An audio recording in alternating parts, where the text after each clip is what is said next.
Greetings of the day to all the listeners. Thank you so much for joining in and welcome to another new episode of Simply Gita. In today's episode, we are going to explore the verses which have been mentioned by Krishna in chapter 15 of the Bhagavad Gita. Krishna tells Arjun about the imperishable banyan tree which is upside down. He tells that this particular tree has its roots towards the sky and the branches downward. The leaves of this tree are the songs which have been mentioned in the Vedas, and the person who knows this particular tree also knows the Vedas. Roots facing upward indicate that our origin is the Supreme Lord in the heaven, and branches downward indicate that the nature is below. We are also just like the banyan tree. If we are connected to our roots, that is the supreme power, then no circumstance will be able to move us or hamper our state of mind. On the other hand, if our roots are not strong, then even moderate wind will shake the tree of our life tremendously. Further describing the imperishable banyan tree, Krishna tells that the branches of this tree extend in all the directions, upwards and downwards. These branches are developed according to the three modes of nature, which are the moral mode, the active mode, and the dark mode. The higher branches, which are upward, include the demigods and the planets of the wise people. On the other hand, the lower branches of the tree of life include those beings who are deluded by the dark mode. Krishna tells that the twigs of this tree are the sense objects. Just like the twigs give rise to the leaves, our sense objects help us in experiencing different things in the material world. God then tells that the roots of this tree, which are extending downward, indicate attachment, and the people who are indulged in action only for the sake of fruits, such people are trapped in the lower roots. Every tree has its roots in the ground itself, but as far as the imperishable banyan tree which symbolizes the world, as far as that tree is concerned, Krishna tells that it is not possible for any ordinary person to understand the real form of this tree. No person can understand the origin or the end of this tree, because in reality there is no origin or end to this particular tree of life. Krishna then tells that every being must cut down the strongly rooted tree with determination by practicing detachment and by going beyond the three modes of nature. Detachment, that is performing all actions without any attachment to the fruits, is the tool through which a person can reach the Supreme, who is the origin as well as the end. Explaining the way in which one gets rid of the attachment, Krishna tells Arjun that those people who are away from false respect, who are away from illusion and the wrong association, who understand about the eternal nature of the Supreme, and who are free from material lust and are not overwhelmed by the emotions of happiness or distress, such people obtain peace and are able to get rid of attachment. God once again highlights the fact, which has been repeated throughout the Gita, that we must engage in action thinking of it as our duty and not for the sake of obtaining an important status in the society.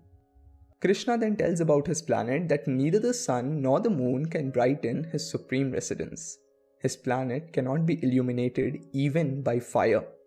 His residence is that destination from where no human ever returns to the miseries of the material world.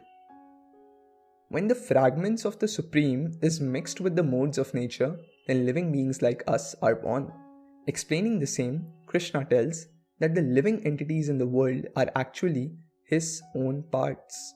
Since they are within the three modes of nature, they are struggling with the six senses, which includes the mind. As long as we are alive, the soul is present within our body. And when the time of death comes, then the soul has to change the body. The soul carries with it different concepts from a particular life to the next life when it moves from one body to another, just like the air carries aromas. These concepts with the soul depend on the actions that we perform in one particular life. Krishna tells that the soul, after taking the form of a different body, receives certain type of eyes, ears, nose, the touch sense, and mind.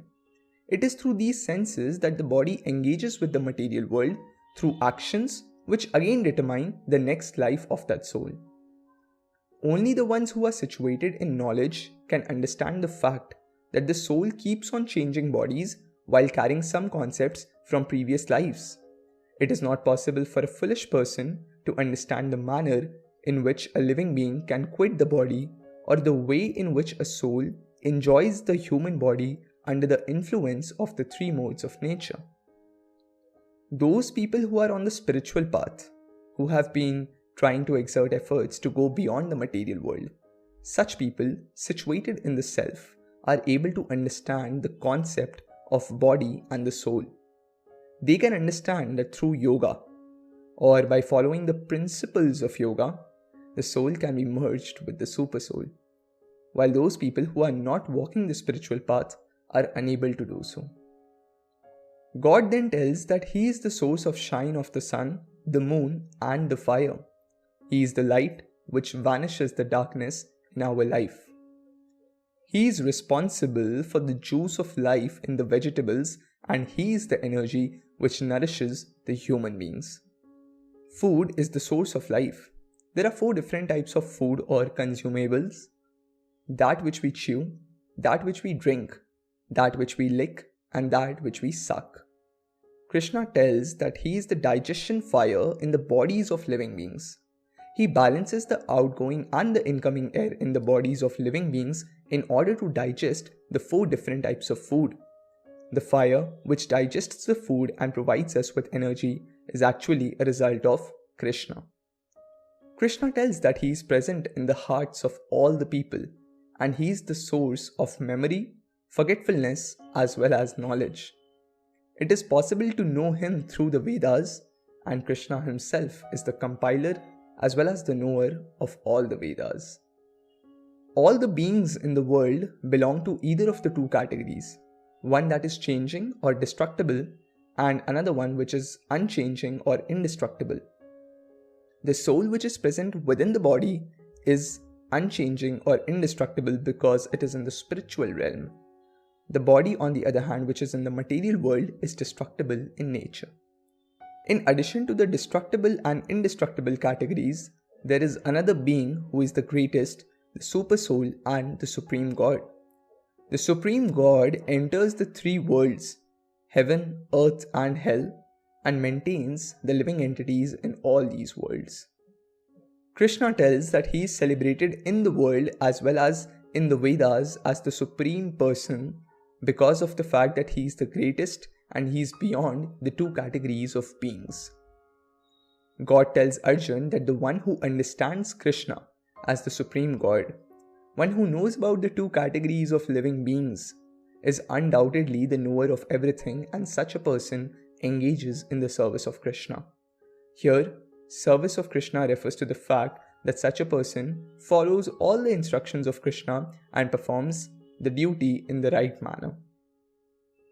Krishna then tells that the knowledge which he has just disclosed is the most confidential part of the Vedic scriptures. The person who understands this knowledge will gain wisdom and shall perform all the duties with perfection. So with this, we have come to the end of the 15th chapter of the Bhagavad Gita. In this chapter on the Yoga of the Supreme, Krishna made us aware of the Supreme God and also of the fact that once we understand this, we shall be able to indulge in action with perfection. That's it for today's episode. Hope it was interesting. Thank you for joining in, and we shall meet again in the 16th chapter of the Bhagavad Gita. Stay tuned for the next episode. Have a great day ahead. And lastly, I just have one request to make to the audience. As usual, please let me know your views by connecting with me through the links given in the description box. Thank you. Take care.